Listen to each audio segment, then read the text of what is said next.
भारत के धाम YouTube channel में आपका हार्दिक स्वागत, हार्दिक अभिनंदन। जय गणेश। आज हम यहाँ पर सबसे प्राचीन मंदिर गढ़ गणेश में यहाँ पर दर्शन करने के लिए आए हैं। आज बुधवार का दिन है। इस मंदिर की रेलवे स्टेशन से 8 से 10 किलोमीटर की दूरी है और हवाई अड्डे से इसकी 15 किलोमीटर की दूरी है। यहाँ पर हर बुधवार को लोग यहाँ पर दर्शन करने के लिए आते हैं। बहुत ही प्राचीन मंदिर है। आप लोग भी आएँ, हमारे चैनल को देखें और इसको लाइक करें, सब्सक्राइब करें। धन्यवाद।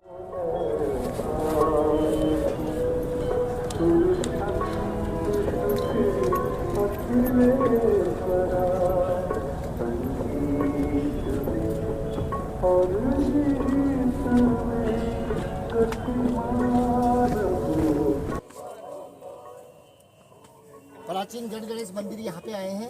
आज हम लोग यहाँ पर भारत के धाम यूट्यूब चैनल में आपका हार्दिक स्वागत, हार्दिक अभिनंदन। जय गणेश। जय श्री गणेश। हम देख रहे हैं कि कोरोना के समय के बाद से यहाँ पे यूथ का काफी झुकाव है, तो यूथ के बारे में आप क्या बोलेंगे? बिल्कुल सर, आप बिल्कुल सही कह रहे हैं। कोरोना के बाद से यूथ में ज़्यादा ही क्रेज हो गया है जी। हर प्राचीन मंदिर के अंदर लोग बाग जा रहे हैं जी और दर्शन करने के लिए बहुत उत्सुक हैं जी। वैसे ही बहुत मान्यता हो गई है जी। और वैसे ही हमारे गणेश जी महाराज हैं जी। कहते हैं कि सात आप कंटिन्यू अगर 7 बुधवार को अगर आप आ जाते हैं यहाँ पे और जो भी मनोकामना मांगते हैं आप वो पूरी हो जाती है। जी जी जी। तो इस तरीके से तो आप कितने समय से आ रहे हैं? मतलब जैसे हम तो काफ़ी टाइम से आ रहे हैं सर जी, बहुत टाइम से आ रहे हैं और साथ में हमारे तो काफ़ी सारे बुधवार हो चुके हैं। आपका शुभ नाम? हमारा नाम जितेंद्र है। आपने भी कुछ मांगा है गणेश जी से? नहीं, गणेश जी जो दे रहे हैं वो बहुत अपने आप दे देंगे, अपने आप ज्यादा दे रहे हैं, वो मांगने की जरूरत नहीं है। तो गणेश जी की श्रद्धा है कि वो बुला रहे हैं। गढ़ गणेश मंदिर से कुछ दर्शनार्थी हमारे बीच में यहाँ पे आ रहे हैं, तो वो बताएंगे अपना मतलब तजुर्बा बताएंगे कि आपको मतलब क्या क्या यहाँ से फायदा हुआ है। जी बाबा के जय गणेश। हमको यहाँ पे आते हुए 17-18 साल हो गई। जब हमने बच्चों को शुरू फर्स्ट क्लास में रखा था ना, तब से आ रहे हैं और आज हमारे तीनों बच्चे MBBS कर रहे हैं जी। बेटा दिल्ली एम्स में है, एक बेटी भोपाल में है और एक अपने RHS में। तीनों गवर्नमेंट से हैं। हमने कभी कुछ ही नहीं मांगा, सब कुछ अपने आप मिला है। तो मैं तो इस पे बहुत विश्वास रखती हूँ और गणेश जी से हमेशा प्रार्थना करती हूँ, एक ही बात रखना, बस हमेशा बुलाए रखना, बस और कुछ ही नहीं चाहिए। अब आपका शुभ नाम? अनीता गुप्ता। Thank you. जय गणेश। भारत के धाम यूट्यूब चैनल में आपका हार्दिक स्वागत, हार्दिक अभिनंदन। गणेश जी, आपका नाम है गणेश जी। गणेश जी आप कितने समय से आ रहे हैं? 30-35 साल। 35 साल हो गया। हाँ जी। सर क्या होता है यहाँ आने से? मनोकामना वगैरह कैसे पूरी होती है? मन की संतुष्टि मिलती है, हर मनोकामना पूरी होती है। हर बुधवार को आते हैं आप? हर बुधवार आपका शुभ नाम? गणेश नारायण जी। सर आप कितने समय से आ रहे हैं? गणेश जी महाराज ये गणेश जी और ये गणेश जी। जैसा कि दोस्तों ये भक्त लोग यहाँ पर गणेश जी महाराज गणेश जिसने माधव सिंह ने इसकी नींव रखी थी, तो सवाई जय सिंह जी द्वितीय उन्होंने इसकी स्थापना की थी गढ़ गणेश के नाम से। ये जयपुर गुलाबी नगरी की एक बहुत बड़ी शान है। अरावली पर्वत की पहाड़ियों के ऊपर, शिखर चोटी के ऊपर बाबा के यहाँ पे ध्वज लहराता है, भक्तों का सैलाब उमड़ता है। लोग यहाँ पे बताते हैं कि 7 शनिवार लगातार आने से 7 बुधवार यहाँ पर आने से लोगों की मनोकामना पूरी होती है। कोई भी मंगल कार्य होने से पहले प्रथम पूज्य श्री गणेश जी महाराज का स्मरण करके लोग यहाँ पर आते हैं और यहाँ पर प्रसाद के रूप में मोदक का भोग लगता है। जय गणेश। जय गणेश। विशेष निवेदन, मूर्ति की फोटो खींचना सख्त मना है। जय गणेश।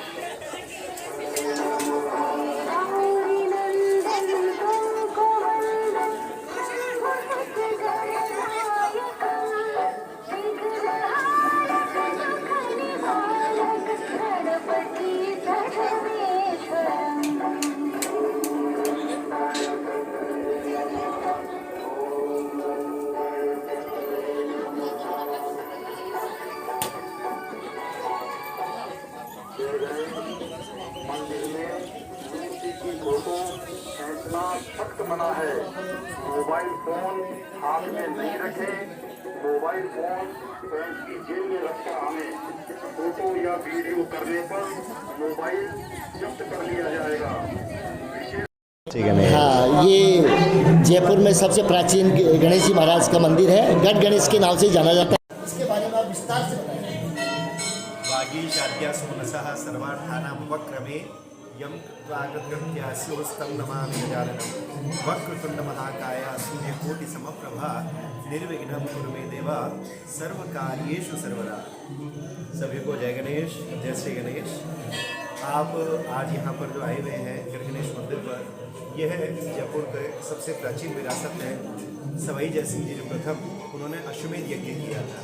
रामचंद्र जी के बाद में करने वाले अश्वमेध यज्ञ वही हुए।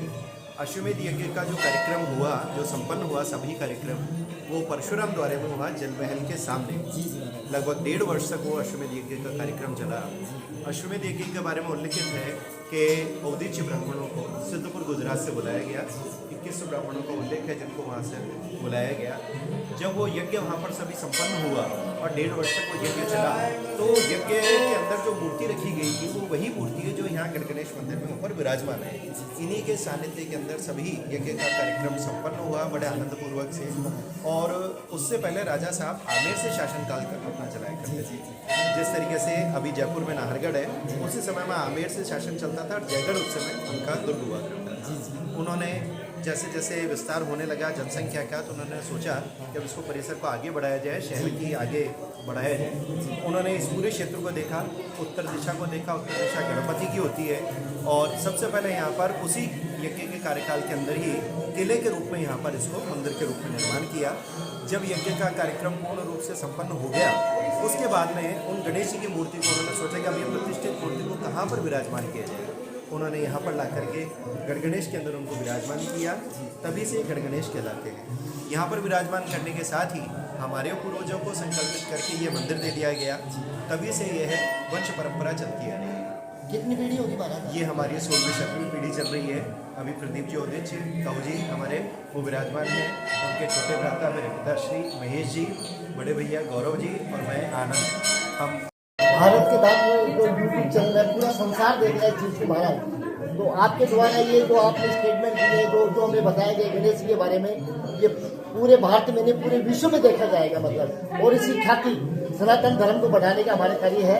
विक्रम संवत 1727 के अंदर जैसा कि आपने बताया कि महाराजा जयसिंह जी प्रथम उन्होंने इसकी स्थापना की थी और यहाँ पर भक्तों का जमावट रहता है। महाराज यहाँ पे आयोजन क्या क्या रहते हैं, बड़े आयोजन कैसे होते हैं? देखिए, सबसे पहले जिस दिन जगन्नाथ जी की यात्रा निकलती है उसी दिन की स्थापना हमारे यहाँ पे है। तो वर्ष में जब हम प्रारंभ करते हैं तो सर्वप्रथम आषाढ़ के मास के अंदर गणेश जी का पाटोत्सव, उसके तदुपरांत गणेश चतुर्थी का कार्यक्रम आता है।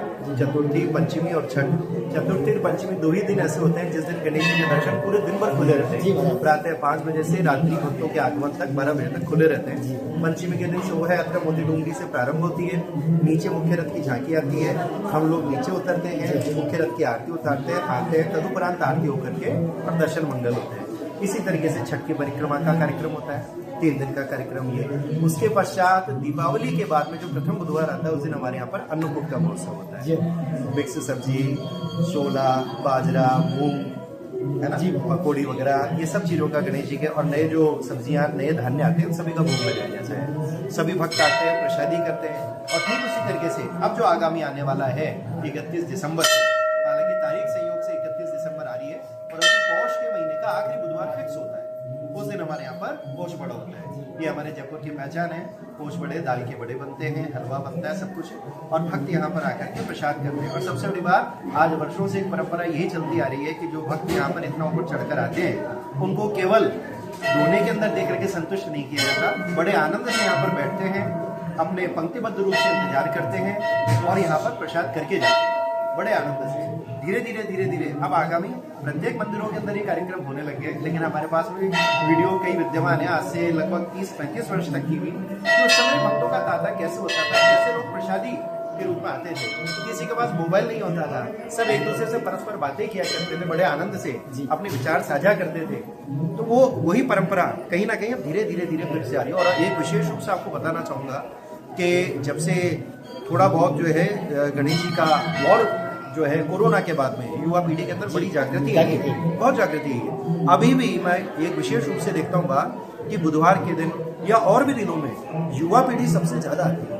उनका विशेष रूप से स्नेह वो है, वो मानते हैं कि गणेश जी अवश्य सुनते हैं। और यहाँ आने वाले की देखिए, जो कि अश्वमेध यज्ञ की गणपति है, तो ये गणपति वो है जो सब लोगों की इच्छा सुनते हैं। 7 बुधवार 21 बुधवार तो एक व्यक्ति की एक धारणा है जी, लेकिन कई वर्षों से आने वाले जो व्यक्ति है वो अगर बुधवारों की गिनती करने लगे, ये आ रही है अपना एक और मंदिर यहाँ से ही जुड़ा हुआ बड़ी चौखट पर है, नॉर्थ वेस्ट कॉर्नर बड़ी चौखट पर, मानक चौक थाने के सामने ध्वजाधीश गणेश मंदिर।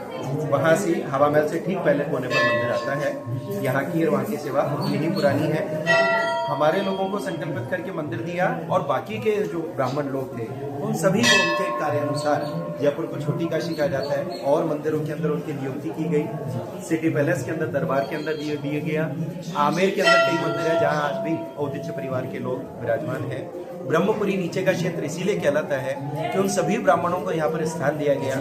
वो लोग यहाँ पर रहें, भजन पूजन करें और अपना जीविकोपार्जन करें। आज भी बहुत सारे औदिच्य परिवार हैं जिनका जीविकोपार्जन आज पांडित्य कर्म से ही हो रहा है। और सबसे बड़ी बात है कि आज सनातन को आगे बढ़ाने के लिए ये युवा पीढ़ी ही आगे आनी बहुत आवश्यक है। जिस तरीके से आज ये चीज़ें आगे बढ़ रही हैं और आदरणीय मोदी जी का जो भी एक संकल्प है कि ये चीज़ें आगे बढ़नी चाहिए, इसमें युवा पीढ़ी बहुत आगे आनी आवश्यक है। जैसे मैं स्वयं खुद सस्वर पाठी ब्राह्मण हूँ और खुद सीखता हूँ, साथ के साथ में सिखाते हूँ, क्योंकि सीखना आवश्यक है क्रमबद्ध तैयार रखने के लिए, खुद का भी और लोगों को सिखाना भी। तो वही क्रम चलता आ रहा है, चलते जा रहे हैं, सीखते जा रहे हैं लोग। यहाँ पर आने वाले जो लोग हैं, अभी आप देख रहे हैं आज बुधवार का दिन है और लगभग सभी लोग, कई लोग 7 बुधवार को मानते हैं, कई लोग 21 बुधवार को मानते हैं, कई लोग ऐसे हैं जो वर्षों से प्रत्येक बुधवार को यहाँ पर आ रहे हैं।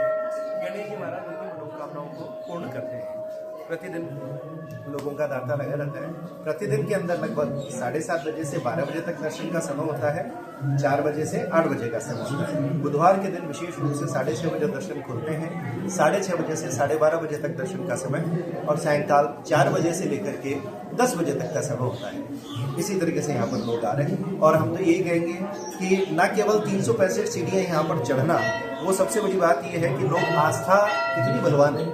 आज हम मोटरसाइकिल के द्वारा या कार के द्वारा कहीं पर भी पहुंच सकते हैं, लेकिन इतने लोग जो यहाँ ऊपर आस्था से आते हैं, अभी भी आप देखिए सुबह प्रातः काल में एक व्यक्ति से बात कर रहा था, वो चाकसू से हर बुधवार को आते हैं। कोई कहाँ से जब अपनी मनोकामनाएं पूर्ण होती हैं तो अपने अपने अनुसार वहाँ पर ला करके लोगों को अर्पण करते हैं। गणेश जी एक चीज और बताइए, ये बिना सूंड वाले गणेश जी माने जाते हैं? देखिए, बिना सूंड के गणपति इसलिए हैं, पार्वती जी ने मैल से बना करके अपने द्वार के बाहर गणेश जी को विराजमान किया।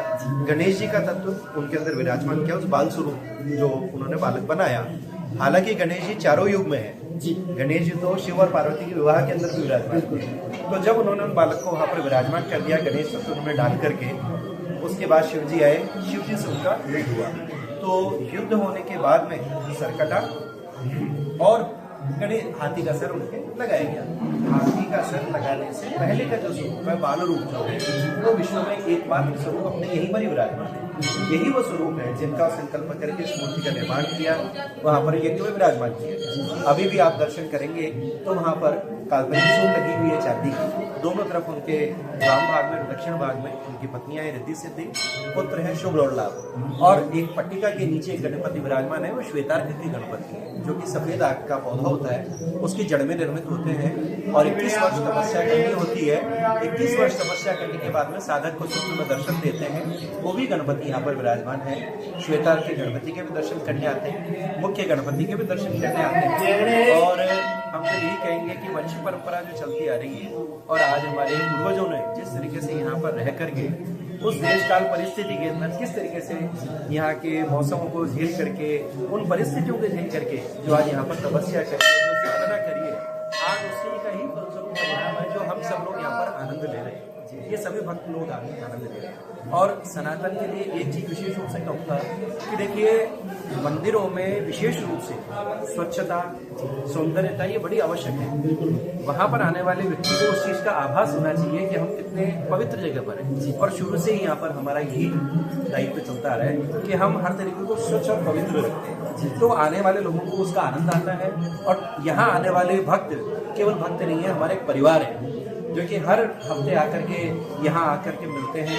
हम भी उनसे उनके हालचाल पूछते हैं और सबसे बड़ी बात, जब 365 सीढ़ियाँ चढ़ करके भक्त यहाँ आते हैं तो उनका थोड़ा बहुत जो कष्ट है वो यहाँ पर बैठ करके दूर होता है, उनको आनंद आता है। आनंद जी, एक चीज़ और पूछूँ, जैसे ये गणेश जी की सवारी यहाँ बाहर विराजमान है, लोग अपनी मनोकामनाएं बोलते जाते हैं, तो ये ऐसा मानते हैं? बिल्कुल सर, हाँ। गणेश जी जो है इनके द्वारा, इनके माध्यम से जो है वो सुनते हैं। जैसे अभी मेरे इस माइक के माध्यम से आवाज आ रही है, उसी तरीके से गणेश जी के लिए जो भी सूचना देनी होती है वो भक्त आकर के इनके कान के अंदर कहते हैं और यह अपनी सारी सूचनाएं गणेश जी को देते हैं ताकि वह कार्य शीघ्रातिशीघ्र पूरे हो सके और उनकी मनोकामनाएं पूर्ण हो सके। इसलिए मैं सभी से कहना चाहूँगा कि आस्था का जो क्षेत्र है, हाँ, सर्वप्रथम एक विशेष रूप से आपको कहना चाहूँगा कि पर्यटन क्षेत्र अलग होता है, धार्मिक क्षेत्र अलग होता है।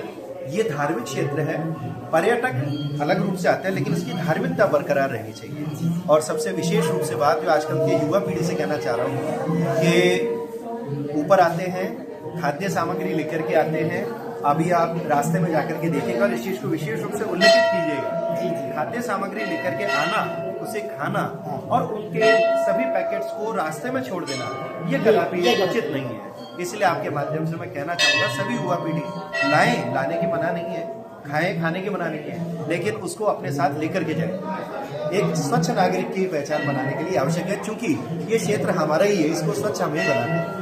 थोड़ा थोड़ा प्रयास करके मंदिर प्रशासन के द्वारा सफाई की जाती है, सब कुछ किया जाता है, लेकिन ये बहुत बड़ा बीड़ा है जो प्रत्येक व्यक्ति का है। जी जी, कि आप यहाँ आ रहे हैं तो एक सामाजिक दायित्व हमारा होता है कि हम स्वच्छता बनाए रखें। जय गणेश। राजा साहब ने जब स्थापना करी तब उनका प्रतिदिन आना तो संभव था नहीं, लेकिन आस्था इतनी प्रगाढ़ थी कि प्रत्येक दिन जब उनको दर्शन करने हैं तो वहाँ से अपनी दूरबीन के द्वारा वो दर्शन किया करते थे। 17वीं शताब्दी की उनके वहाँ पर आज भी वहाँ दूरबीन लगी हुई है, जिससे वो गोविंद देव जी के और ऊपर करने पर और उसको जूम करने पर सीधे दर्शन गणेश जी के कर लिया करते थे। ये वो काल था जिस समय यहाँ पर आगे घी का दीपक, तेल का दीपक जला करता था, जिसके माध्यम से उनको दर्शन हुआ करते थे।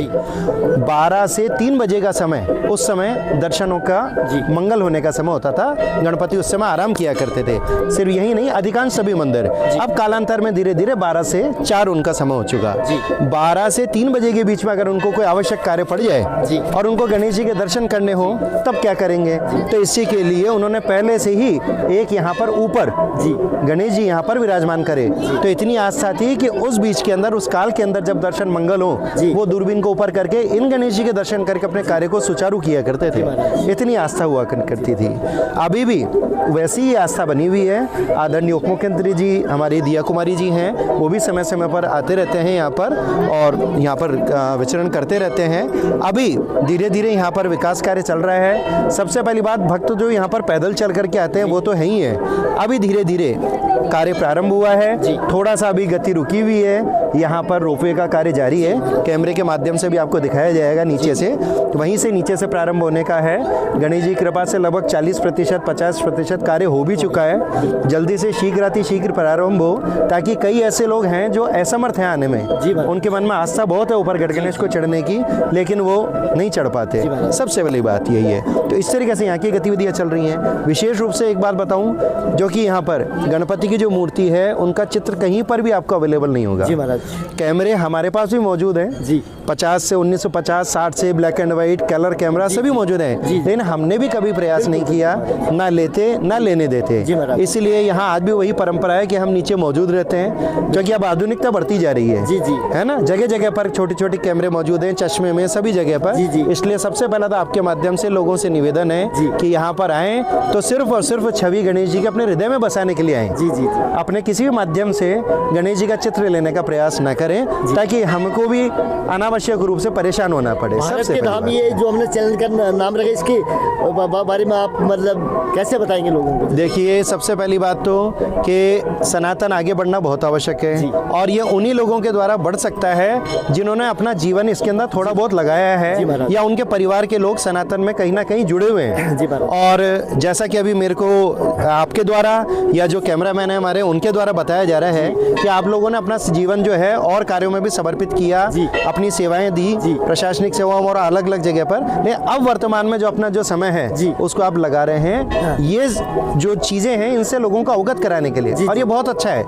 आपके द्वारा युवा पीढ़ी को बल्कि एक नया वो मिलेगा कि ये भी एक कार्य है। और अभी कई युवा लोग हैं जो यहाँ पर प्रतिदिन आते हैं, वो अपने चैनल बना रखे हैं उन्होंने, वो डालते हैं उसके अंदर कई चीजें वो डालते रहते हैं। कई युवा बहुत आगे हैं, लेकिन कहीं ना कहीं ये ध्यान रखिए कि बड़ों का जो है, जो बड़े लोग हैं ना, उनका आशीर्वाद और उनके जो है गुण मिलना वो बहुत आवश्यक है। बिल्कुल, बिना उनके कुछ नहीं हो सकता है। हाँ, सबसे बड़ी बात है। ठीक बात है। बिल्कुल।